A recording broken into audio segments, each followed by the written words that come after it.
Welcome back, everyone, to the Red Report. And this week in Big 12 Conference play, we're going to separate the men from the boys in a heartbeat. We have 4 undefeated teams. At the end of the week, we're only going to have possibly 3 of them left if Tech holds face against Nebraska. But let's start with the big boy, guys. Right off the bat, the Red River War. And yes, I'm going to call it that because that's what it should be called. Oklahoma, Texas at the State Fair in Dallas. It doesn't get much more exciting than this, guys. That's right. First of all, it's Texas OU, Zach, not OU Texas. Texas goes first. I see how it is, Adam. No, I can't wait. You know, I've said before, I went to school at Texas. I've been to 3 of these games as a student. Nothing better as far as I'm concerned. You know, second Saturday in October, Texas OU game at the Cotton Bowl in Dallas. Should be a great game. I mean, these teams have had great matchups in the past. This will be the 4th time in 8 years that both have been ranked in the top 10. Right. You know, it's gone back and forth. You know, OU whooped Texas in 2000, went on to win a national championship. 5 years later, Texas snaps a long streak. The loss at OU, in a pretty big way, goes on to win the national championship. This could very well, you know, whoever wins this game should be in the driver's seat. They ought to be in the driver's seat for the Big 12 title, and they could very well play for a national title. And Don, you know, you look at this game. Is this setting up to be one of the best OU Texas games that we've seen in recent memory? Probably so. It may go back to that. I can't remember what year it was. Adam can help me out on this one. But the year that Oklahoma beat Texas 14-3, that was famous for the Roy Williams leaping over the line play to cause a touchdown in the end zone. Still have nightmares about that one, Don. Yeah, I mean, it could be. I mean, that was a huge game, big build-up game. I think, you know, this one you got number 1 going against number 5.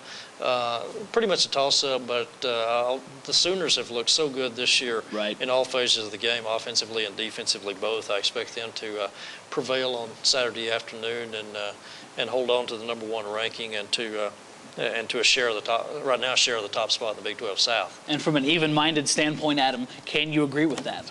Well, you know, I tell you what, on paper, OU is the favorite going in. They are going to be very difficult to beat. They have, you know, I really haven't seen a weakness from OU, but, you know, I might just vanish into thin air if I actually predicted OU to beat Texas. Right. You know, it would be sacrilegious. You know, the Horns have really impressed me. To be honest with you, you know, going into the season, I didn't think they'd be as good as they've shown to be. Colt McCoy has had a great start. Their defense has been awfully good with Brian Arakpo and the young secondary.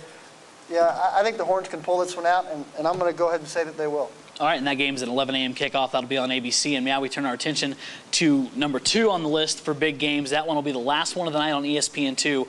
Don, Oklahoma State goes to Missouri.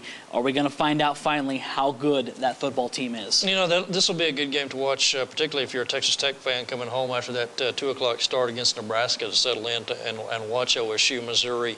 As good as both of these teams have been offensively, it could be a game like 1997, Stillwater. 51-50, they went to double overtime. I don't think Missouri will only win this by 1. I think they'll win it by a little bit more, but should be a fantastic, high-scoring offensive game. I think it's a huge test for Oklahoma State defensively. I think Missouri has some better personnel on defense than Oklahoma State does.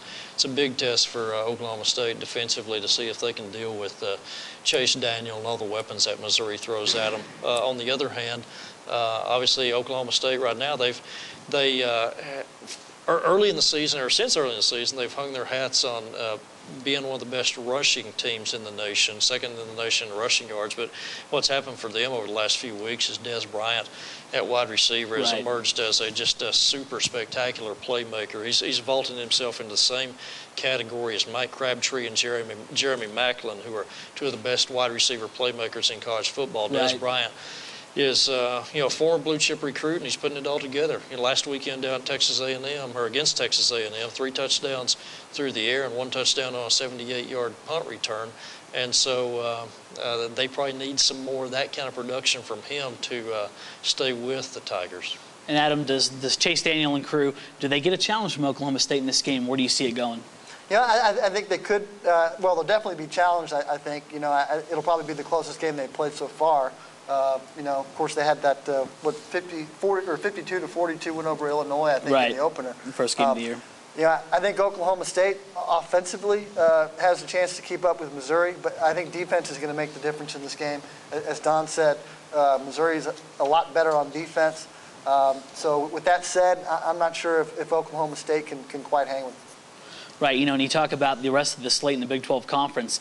And, do any of these games really pique your interest, guys? You talk about Colorado goes to Lawrence to take on Mark Mangino and the Kansas Jayhawks. Kansas State, A&M, maybe two of the weaker teams in the conference right now with the way it's looking out to be. And then Iowa State and Baylor. Do any of those three games provide any surprises there? Do we learn anything from those contests? I don't know if there's a whole bunch of I don't know if there's surprises there just because, at least in two cases, Kansas State, Texas A&M, and Iowa State, Baylor, I think those should both be pretty close games. Kansas, I expect to handle Colorado. Dan Hawkins just gets a contract extension this week through 2012. Right. Kansas, though, again, I think if you're a Jayhawks fan, you got to be a little bit concerned. We've talked in the first month of the season about their concerns about not having a very good rushing game, and then last week they go lay an egg in the first half against Iowa State and have to come back from 20-0 down. So it'll be interesting to see how they did wind up winning 35-33, but they're not playing as good a football as they need to be right now. Adam, do you see anything in those three games that really pops out to you? Yeah, well, much along the same lines with what Don was just talking about. I think Colorado's going to go to Lawrence, Kansas, and beat the Jayhawks.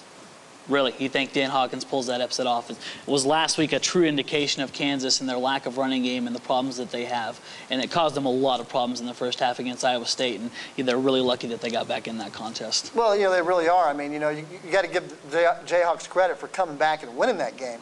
But, they put themselves in a bind. They've already lost once this year. A pretty good South Florida team, but, of course, South Florida now has lost. Yep. Colorado I've been pretty impressed with them. I mean, they didn't do much against Texas last week. Maybe just because of the horns. Who knows? But, they've had some good wins. They beat West Virginia at home.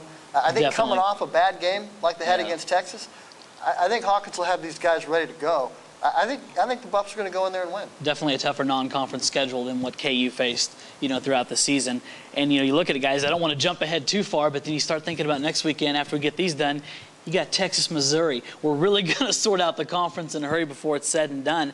And, guys, that's going to do it for this episode of Red Red Report. As always, we'd like to thank our sponsors at Campus Design, 98th and Quaker. Go down there, look at all the Texas Tech gear. As always, Don and Adam's stories all year. RedRaiders.com, a product of LubbockOnline.com and the Lubbock Avalanche-Journal. Be sure and check back to Lubbock Online right after the game Saturday. That's a 2 p.m. kickoff on Fox Sports. We're going to have a wrap-up for you of the Texas Tech Red Raiders and the Nebraska Cornhuskers. We'll see you next time.